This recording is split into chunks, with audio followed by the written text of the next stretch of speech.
చంద్రబాబు గారు ఈ దరిద్రమైన బిల్లుకు మద్దతు ఇచ్చారు.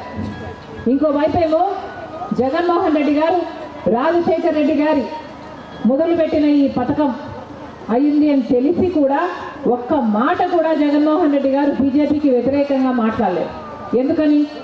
ఎందుకంటే కూటమిలో ఉన్న వాళ్ళు ఎలాగో బీజేపీకి అమ్ముడుపోయారు, ఇంకో పక్క జగన్మోహన్ రెడ్డి గారు కూడా అమ్ముడుపోయారు.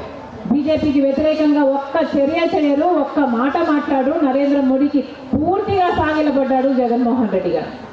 ఒకవైపు బాబు గారైనా సరే, లేక పవన్ కళ్యాణ్ అయినా సరే, జగన్మోహన్ రెడ్డి గారైనా సరే, వీళ్ళందరూ కూడా బీజేపీకి బినామీలుగా మారారు, బీజేపీకి బానిసలుగా మారారు.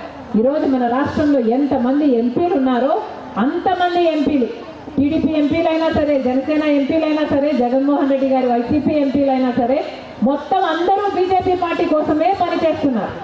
బీజేపీకి వేరే పార్టీ అవసరం లేదు మన రాష్ట్రంలో. బీజేపీ అంటే బాబు, జగన్, పవనే.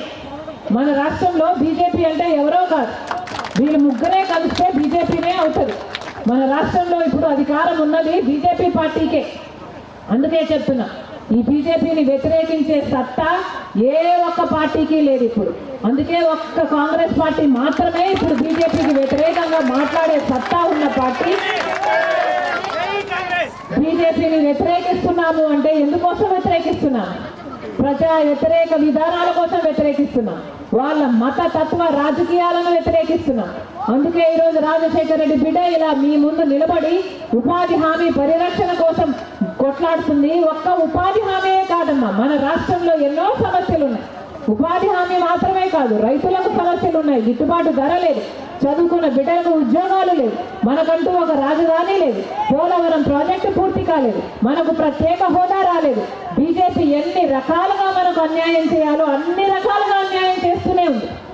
మనకంటూ ఒక రాజధాని కట్టివ్వాలి అని చట్టంలో ఉంది, కానీ ఉందా మనకు రాజధాని? పక్క రాష్ట్రాల్లో అందరికీ అన్నీ ఉన్నాయి కదా, చెన్నై ఉంది, బెంగళూరు ఉంది, ముంబై ఉంది, మనకేముంది? చేతిలో చిప్పు ఉంది. మనకెందుకు లేదు రాజధాని? ఎందుకంటే బీజేపీ ఎప్పుడూ పట్టించుకోలేదు కాబట్టి. ఇప్పుడు కూడా ఏమిస్తున్నారు? మన రాజధానికి అప్పులు ఇస్తున్నారు. అప్పులు ఎవరు అడిగారు? మనకి ఇవ్వాల్సింది నిధులు. మళ్ళీ అప్పులు తీర్చుకోవాలంటే మళ్ళీ ఆ భారం మన బిడ్డల మీదే పడుతుంది, మన రాష్ట్రం మీదే పడుతుంది. ఇప్పటికీ కూడా న్యాయం చేయటం లేదు బీజేపీ. మరి చంద్రబాబు గారు ఎందుకు మద్దతు ఇస్తున్నారో సమాధానం చెప్పాలి. పోలవరం ప్రాజెక్టు ఎత్తును కూడా తగ్గిస్తున్నారు.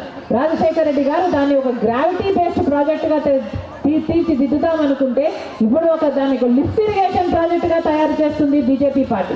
ఒక్క ఎంపీ అయినా మాట్లాడాడా పార్లమెంటులో? ఒక్క ఎంపీకి కూడా దమ్ము లేదు బీజేపీకి వ్యతిరేకంగా మాట్లాడాలి.